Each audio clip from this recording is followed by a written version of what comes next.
apakah seorang Nafa Urbah gak kangen sama nyanyi? Gue itu penyanyi tapi gak suka nyanyi, Non. Jadi gue itu pertama setiap kali orang deketin gue, yang gue lihat ini red flagnya apa. Gak semua orang tuh sempurna, Nafa Indria Urbah. Iya benar, gak bisa lu cari kesempurnaan hanya milik Tuhan. Perpisahan ini tidak berarti bahwa adik bakal kehilangan mami, atau adik bakal kehilangan dedi, atau adik bakal kehilangan kasih kita berdua.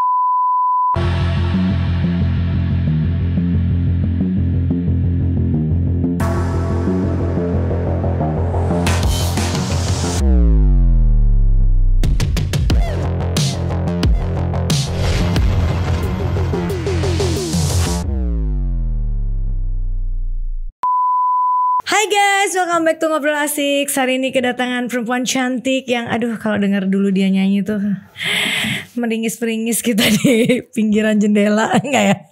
Lagunya yang sendu-sendu, dan sekarang dia sudah berkarir lebih lagi jadi politikus, jadi produser film juga. Langsung aja kita sapa, ada Nafa Urbah. Halo. Kayaknya kalau nanya kabar kita sering ketemu ya. Tapi gimana, orang pasti mau tahu apa kabar dari Nafa Urbah yang terbaru? Baik aja. Puji Tuhan semuanya baik-baik aja. Kamu sekarang, aku tuh malah gak tahu tentang ini. Oh, kamu pernah suruh aku posting ya. Kamu sekarang lagi sibuk jadi produser. Iya, aku udah cerita ke kamu. Tapi nggak cerita. Itu kita ceritanya dalam keadaan yang masih rame, luar biasa. Jadi kamu nggak dengar. Lagi rame ya Bu. Coba ceritain apa sih jadi produser film apa, dan kenapa tiba-tiba pengen jadi produser? Jadi ceritanya manajer aku ini sahabat aku juga, namanya Roni. Dia tuh sahabat aku udah dari zaman aku SMA.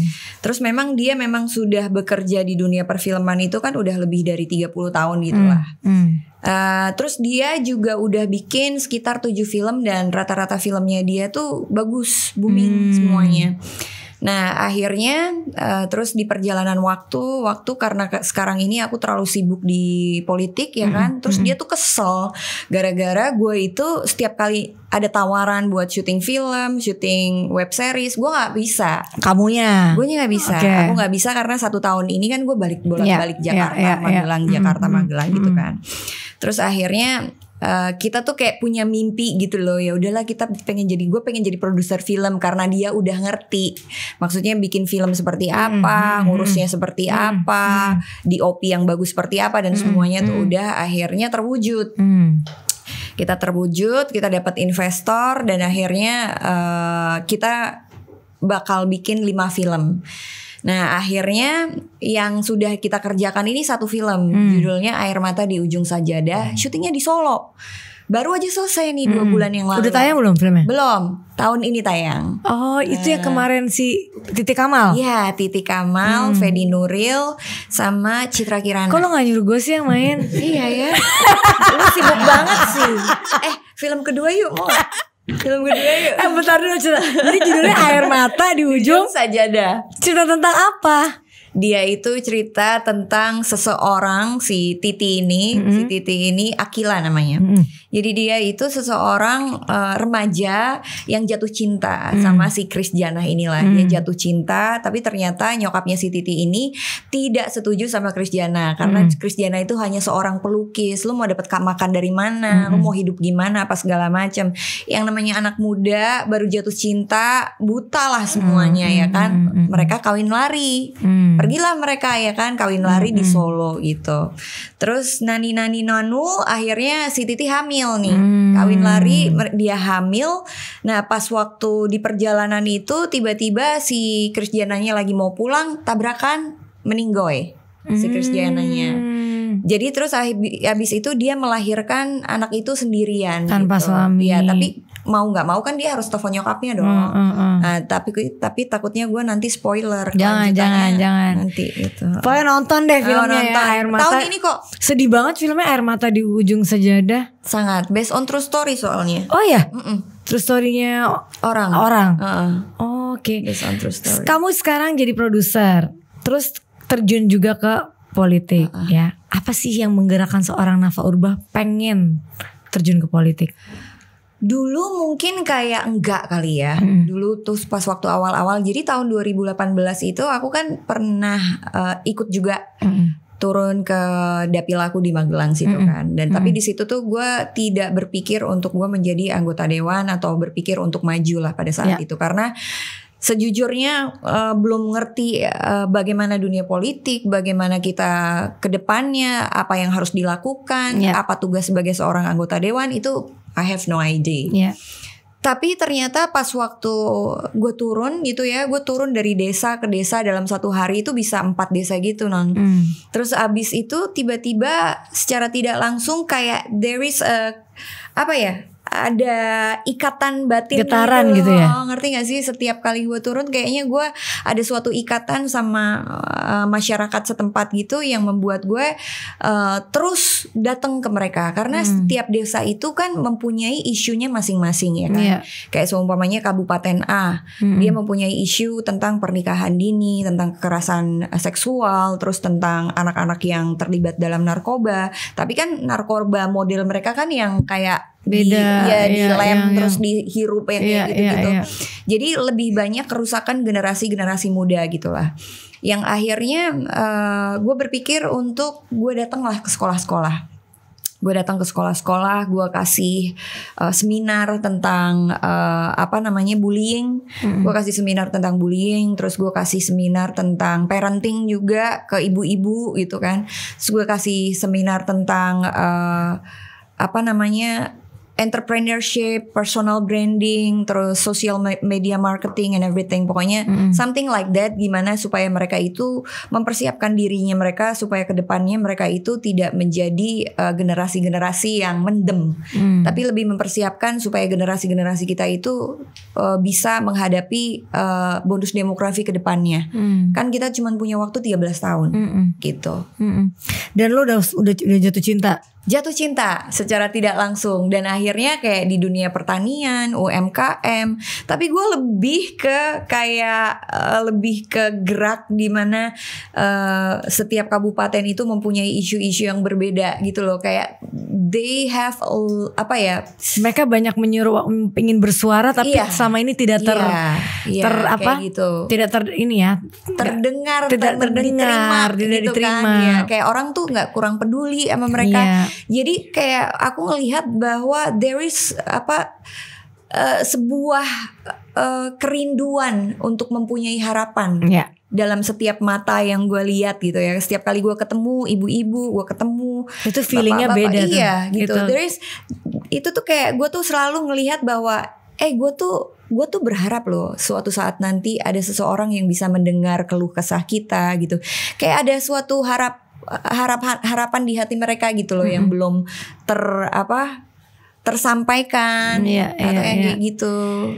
Tapi dengan banyaknya artis yang masuk nih ke dunia politik ya kan, kita apa sih tujuan purpose-nya kita masuk ke dunia politik tuh apa sih gitu kan, kita harus tahu dulu. Kayak tadi kan lo udah cerita bahwa lo merasa ada yang beda saat lo ke dapil dan ketemu orang-orang yang ingin mengaspirasikan keinginan mereka.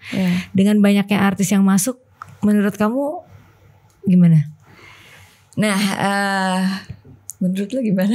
Loh kok gue yang nanya lo, ini podcast gue. Gue mau tahu dong di sisi cara berpikir. Gak bisa, gue yang nanya sama lo. Kesel banget nih orang. Aduh, gak enak nih. Jadi gini, sebenarnya kan lo sama gue mempunyai passion yang sama, ngerti gak sih? Tapi gue tahu lo gak bisa gitu kan, karena dengan banyaknya. Oke, sekarang gue tanya lo, terus gimana? Jadi gini, sebenarnya sih sama gitu loh. Kayak, asal purpose-nya bener ya. Yes, gitu. Exactly. Jadi gini, kalau kita tuh kebanyakan itu, kalau kita tuh ngelihat bahwa setiap kali kita turun, kita tahu aspirasi mereka seperti apa, kita tahu isu masyarakat seperti apa. You harus punya ini dulu, kerinduan untuk melayani gitu. Karena kalau kita nggak mempunyai kerinduan untuk melayani mereka, berarti kerinduan lu buat apa? Betul. Gitu, ngerti gak sih? Iya. Niat lu apa? Iya, niat gitu. lu apa gitu. Karena sebenarnya kalau cuma niat-niatan dan habis itu buat isi kantong, ya, dan kebanyakan seperti itu sih tanggung jawab lu sama Tuhan gitu loh, ngerti gak sih? Karena setahu gue, kayak gue tuh udah keliling lebih dari 200 desa. Can you imagine like 7 months gitu. Dalam waktu 7 bulan ini gue keliling lebih dari 200-300 desa lah gitu. Dan mereka itu mempunyai permasalahan yang berbeda-beda, permasalahan yang lain-lain. Dan kebanyakan dari mereka itu permasalahannya tidak terselesaikan gitu loh. Padahal sebenarnya it's not just only money gitu loh. Kalau uang kan oke lah, kita bicara soal infrastruktur, oke. Tapi kan ini nggak cuman tentang infrastruktur gitu loh, ngerti nggak? Kalau di daerah-daerah, desa-desa, mereka infrastrukturnya apa sih? Paling-paling mereka butuh alat-alat untuk pertanian atau alat-alat yang bisa menyambungkan air supaya bisa nanti pas waktu musim kemarau mereka tetap bisa nyiram kebunnya seperti itu, atau mungkin pembangunan jalan, atau mungkin pembangunan tempat olahraga, perpustakaan dan lain-lain, which is itu kecil banget gitu loh, ngerti nggak sih? Untuk dilakukan sebenarnya itu suatu hal yang harusnya itu ada, bisa dilakukan oleh dananya ada, ya, dananya ada gitu. Tapi sebenarnya itu kan tidak hanya melulu tentang infrastruktur, tapi SDM-nya juga perlu gitu. Karena apa? SDM kita kan lumayan rendah ya. Dan kayak SDM kita juga banyak yang gak mumpuni, SDM kita banyak kurang berinovasi, yang kayak begitu-gitu. Itulah yang penting banget supaya kita membangun manusianya, man-nya yang mesti dibangun. Nah kebanyakan untuk kita bisa membangun manusianya, kita harus membangun man-nya, ya kita harus turun langsung. Melihat kejadian apa yang sebenarnya terjadi. Kita harus bergaul, kita harus intim sama mereka, kita harus kalau itu membapai, istilahnya kalau mereka, kita tuh kayak orang tuanya di dunia pemerintahan ini kan kita orang tuanya mereka menaruh harapan sama kita dan kita memberikan solusinya. Kan harusnya seperti itu. Dan makanya gue selalu berpikir bahwa menjadi seorang pejabat negara, anggota dewan, apalah itu namanya, itu tuh bukan suatu hal yang mudah. Ngerti gak sih? Karena tanggung jawabnya itu begitu besar, begitu luas, begitu benar-benar detail gitu. Karena kayak di desa-desa soal pendidikannya, aduh non, itu yang paling gue concern tuh. Itu dia. Anak sekarang tingkat kehamilan anak di bawah umur di Indonesia tuh luar biasa banget. Makin banyak. Umur 12 tahun udah pada hamil. And that's happen. Itu tuh terjadi di desa-desa. Siapa yang mau peduli? Gitu. Kadang-kadang kalau kita cari tahu ya, kadang-kadang gue suka ngobrol sama anak-anak ini. Kalau dipikir apakah anak-anak SMP, anak-anak SMA punya hak suara untuk dalam pemilihan, kan enggak. Tapi gue gak peduli gitu loh. Karena bukan itu, tujuannya bukan itu aja. Betul gitu. Tujuan gue tuh bukan itu aja, bukan ngurusin suara. Gue pengen anak-anak ini punya mindset yang berbeda. Gue pengen anak-anak ini bisa bangun dari tidurnya yang terlalu lama. Karena apa? Banyak sekali anak-anak ini yang ngalamin ngalamin kekerasan, pelecehan, iya. Terus bullying bahkan terjadi di lingkungan keluarga itu sendiri gitu. Dan banyak angka bunuh diri loh di desa-desa itu. Hanya gara-gara bullying. Sampai akhirnya kasus bunuh diri itu menjadi suatu hal yang biasa aja, yang sampun biasa nih Mbak Nafa. Sampai kayak gitu, ngerti gak sih? Yang kemarin di kelurahan ini, terus aku tanya, kasusnya sama gitu. Demamon. Nikup perundungan. Waduh. Nyek-nyekan kalau orang Jawa bilang kan, nyek-nyekan karena sometimes mereka nggak ngerti yang namanya bullying apa, perundungan apa. Jadi nyek-nyekan gitu. Jadi gue pernah ngajak anak-anak ini duduk bareng. Jadi abis aku seminar biasanya mereka. Gue lihat tuh di IG lo. Iya. Jadi gue suka catat nomor teleponnya. Terus abis itu gue suka WhatsAppin apa kabar, apa segala macem. Baik Bu, dia suka manggilnya gitu kan. Terus gue suka ajak ketemuan, gue teleponin. Terus kadang-kadang gue pengen cari, gue tuh orangnya penasaran. Gue pengen cari tahu siapa orang tua lo, seperti apa karakter orang tua lo, apa yang terjadi, akarnya tuh di mana. Sampai sedetail itu gitu. Dan gue akhirnya berpikir, gue sanggup ya kayak melakukan ini like continue terus-terusan, satu demi satu anak-anak. Secara manusia gue gak akan sanggup. Tapi ngerti gak sih, gue tuh kadang-kadang suka ngerasa gini, gue tidak akan melakukan karena gue butuh pengakuan atau gue butuh popularitas atau gue butuh apa. Gue berusaha kayak gini. Gue akan bisa melakukan kalau gue berpikir gue melakukan buat Tuhan, kayaknya akan lebih ringan. Ngerti gak sih? Jadi gak terlalu terbeban gitu, gak capek gitu. Dan dibuktikan konten-konten kamu juga lucu-lucu banget kan? Konten-konten lo itu siapa yang ngarahin lo sendiri? Emang atau ada yang ngarahin? Gak ada, organik. Itu lucu banget kan, suka macem-macem. Orang Jawa gitu. Itu kan lucu-lucu ya.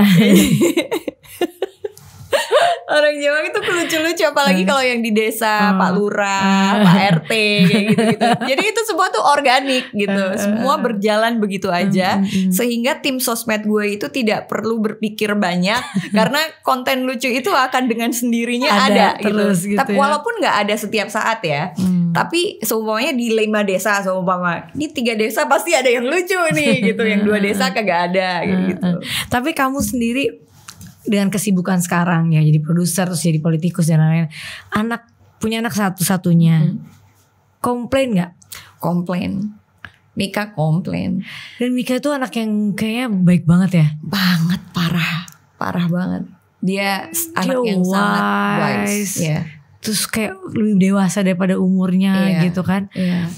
Apa dia komplainnya gimana? Dia komplain soal waktu sih. Makanya waktu itu gue sempet bilang sama tim gue bilang bahwa oke, gue 2 minggu di Jawa, 1 minggu aku di Jakarta. Tapi ternyata 1 minggu itu gak cukup.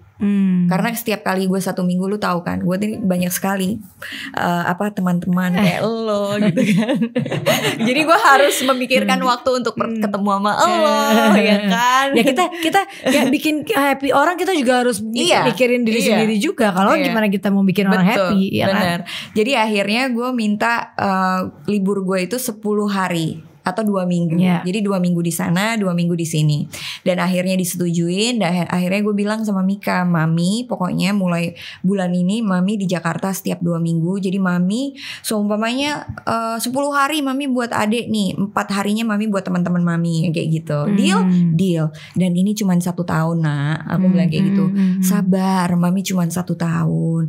Mami cuma 1 tahun. Nanti kalau adik libur, adik ikut ke Magelang supaya adik juga bisa melayani orang di sana, anak-anak kecilnya, dia bisa ngajarin soal soal sharing mainan atau apa, dan dia ikut. Dan dia senang. Iya, kelihatan anaknya. Dia senang. Ada video-video yang kamu pernah share kan. Iya, dia senang. Akhirnya kita, bagaimanapun juga gue sebagai seorang orang tua, gue pengen melibatkan Mika dalam setiap apapun yang gue kerjakan, supaya dia bisa melihat baiknya, dia bisa nyontoh juga yang baiknya. Terus apa sih sebenarnya setelah itu, pas waktu dia ngalamin itu, yang dia rasain tuh apa? Kan gue selalu ajakin ngobrol. Tapi kan sekarang lagi heboh lagi nih, di mana-mana orang liatin fotonya kamu sama mantan yang kok kayaknya akrab banget, lo liburan bareng. Gue juga sempat miss, gue nanya, kenapa lo tidur di sana, tidurnya sama siapa? Gue sampai kepo ya kan. Kayaknya pertanyaannya semuanya begitu, lo tidur sama siapa? Mantan lo kan. Tapi maksudnya it's nice for Mika gitu loh, buat tumbuh kembangnya anak. Kalau orang tua akur tuh lebih baik. Kok bisa lo kayak gitu sama dia?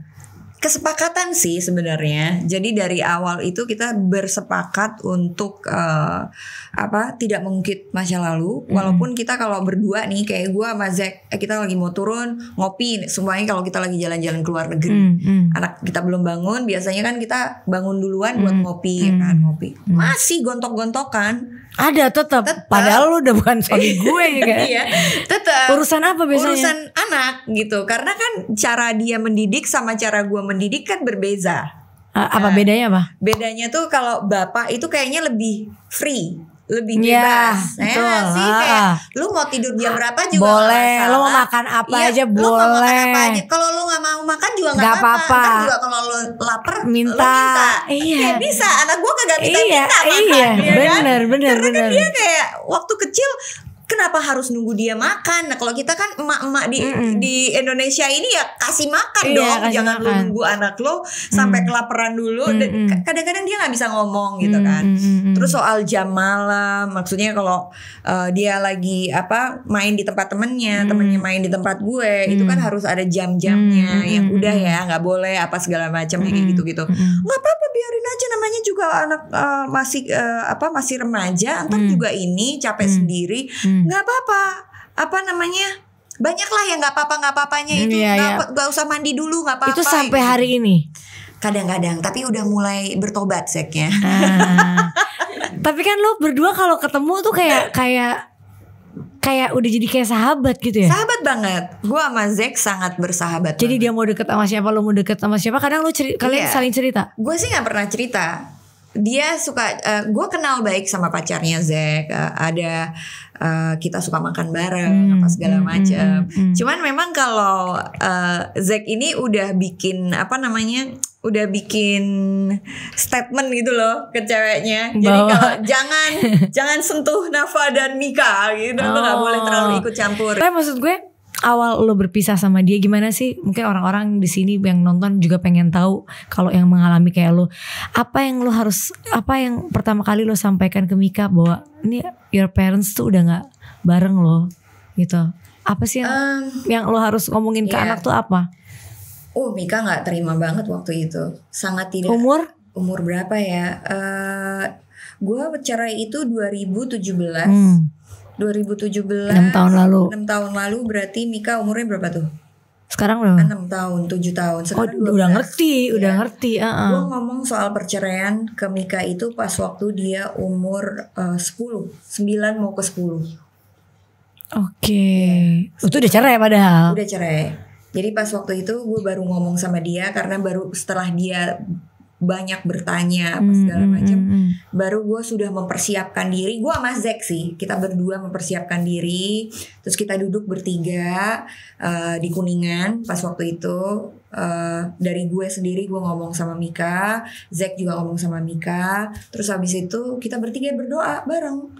Terus bilang bahwa Mika, apapun yang terjadi antara mami sama daddy, I still love your mom, mami still love your daddy, dan we both love Mika. Terus tidak ada apa-apa. Perpisahan ini tidak berarti bahwa adik bakal kehilangan mami, atau adik bakal kehilangan daddy, atau adik bakal kehilangan kasih kita berdua. Di situ dia aja nggak terima. Besoknya dia menjadi nangis, galau, menjadi anak yang lebih banyak merenung apa segala macam.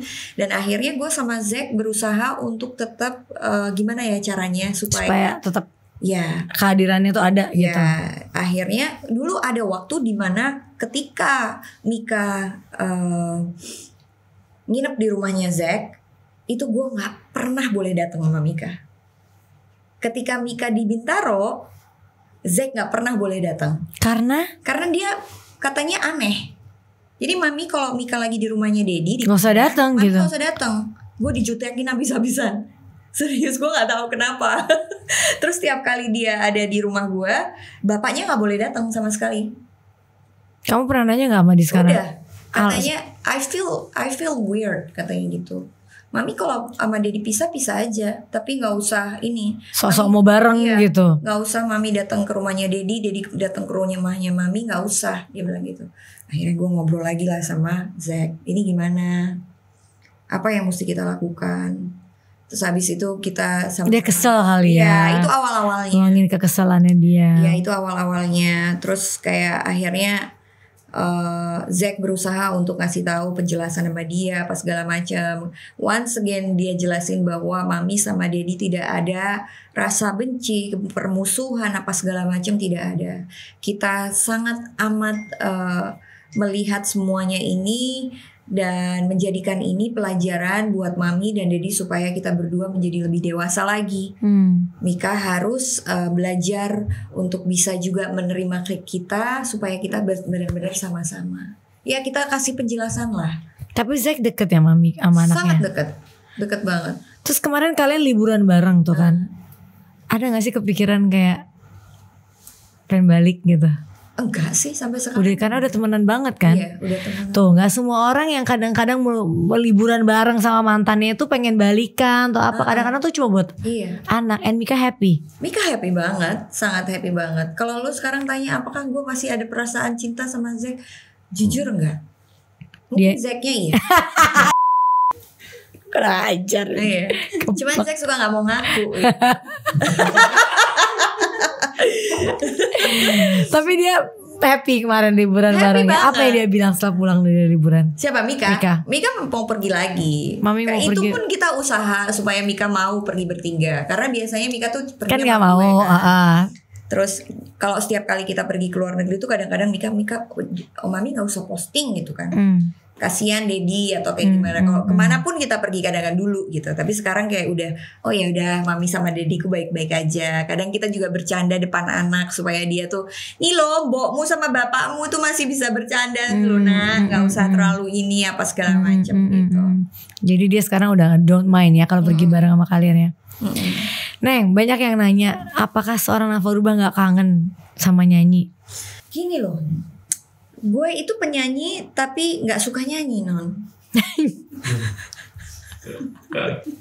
Jadi dulu lo nyanyi ngapain? Iya sih emang bener dia males nyanyi. Acara-acaranya sekarang manggil orang lagi buat gantiin, buat cepet-cepet gantiin. Enggak, kenapa sih? Ya itu, gue penyanyi tapi gue males nyanyi. Tapi dulu lu suka zaman dulu. Iya dulu. Oh sekarang lu mungkin karena itu lu udah kesibukan lu udah yang lain. Jadi lu udah gak mikir ke situ. Kayak gue tuh gue tidak pernah mempersiapkan diri gue. Gue tuh ribet dengan segala persiapan kalau mau nyanyi, ngerti gak sih? Kostum, make up, check sound, ngapalin lagu. I hate ngapalin lagu. Gue gak suka ngapalin. Tapi lo ingat lo apa lagu-lagu lo sendiri? Apal lagu gue apal, tapi ada beberapa yang gue lupa. Lu sekarang nanya gue, ada nggak lagu Indonesia yang lu apal, Naf? Coba tanya. Ada nggak? Nggak ada.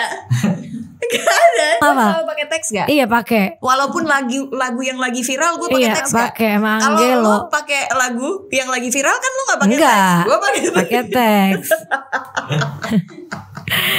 Lagu apa yang paling berkesan? Lagu lu sendiri, lagu lu apa yang paling berkesan buat lo? Ini lucu banget sih. Apa lagu berkesan? Lagu lo sendiri, lagu apa yang paling berkesan buat lo? Kadang-kadang gue juga gak tahu lagu gue yang berkesan yang mana. Ya kan? Gue gak tahu. Masa lo gak punya dari sekian banyak lagu yang pernah lo nyanyiin lagu? Mungkin orang yang berkesan ya kan? Kayak... Gak mungkin Neng. Pasti ada satu lagu lo yang kayak gue paling... Ada lagu yang paling kayak gue nih. Duh gue bosan banget nyanyi lagu yang ini. Tapi ada yang kayak oh lagu ini tuh berkesan buat gue, ada art. Atau lo pernah nyiptain lagu gak? Mama Mas Anang ada tuh. Lagu lo jujur saja. Itu gue lo yang nyiptain liriknya? Kayaknya sih sama Mas Anang deh. Itu tuh, Mas Anang. Itu aja lupa dia. Kan gue lupa. Dan jangan lirik lagu lo juga lupa sekarang. Lupa gue. Jadi gak ada lagu yang berkesan buat lo? Menurut gue sih gak ada. Kalau berkesan pasti gue akan nyanyiin terus.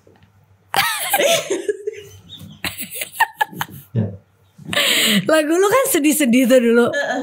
Emang lu pengen kesana arahnya? Enggak lah, itu gue masih kecil ya. Mana bisa gue menentukan semuanya sendiri. Pasti. Oh jadi lu ditentuin itu. Ada yang produserin. Iya. Ya kalau misalnya orang nanya gitu, ada yang nanya, kalau Mbak Nafa mau dong bikin nyanyi lagi gitu. Sekarang lu pikir ya, adik gue arranger, pencipta lagu. Itulah. Studio komplit, ya kan? Sebagai seorang penyanyi harusnya gue mendapat keleluasaan dan fasilitas yang sudah ada. Betul. Untuk kapan saja gue membuat single, membuat lagu dengan aransemen tanpa gue harus bayar adik gue, ya kan? Sebenarnya. Iya, berarti emang lu nggak suka? Iya. Kenapa gue nggak lakuin? Ini kan aneh. Emang rada-rada aneh orangnya guys. Kan kayak lo selalu bikin single gitu kan. Karena suami lo adalah musisi, berkarya gitu. terus aja gitu kan. Kan harusnya kan begitu. Adik gue, lu bayangin, adik gue musisi, arranger, pencipta lagu, studio ada nih. Tahu. Pernah nggak?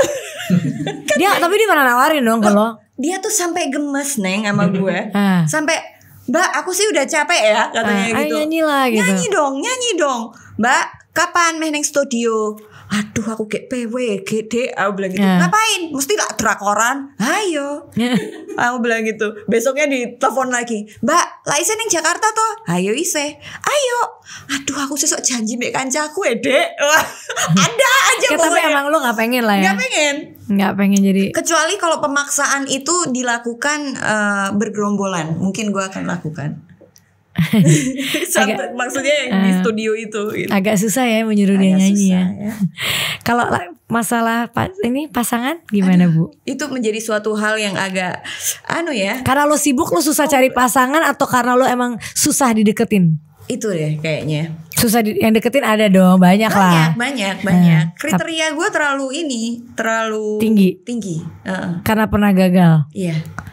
Jadi gue itu pertama setiap kali orang deketin gue, yang gue lihat ini red flagnya apa. Tapi kayaknya itu tuh kayak udah ada di otak gue gitu, tau gak sih?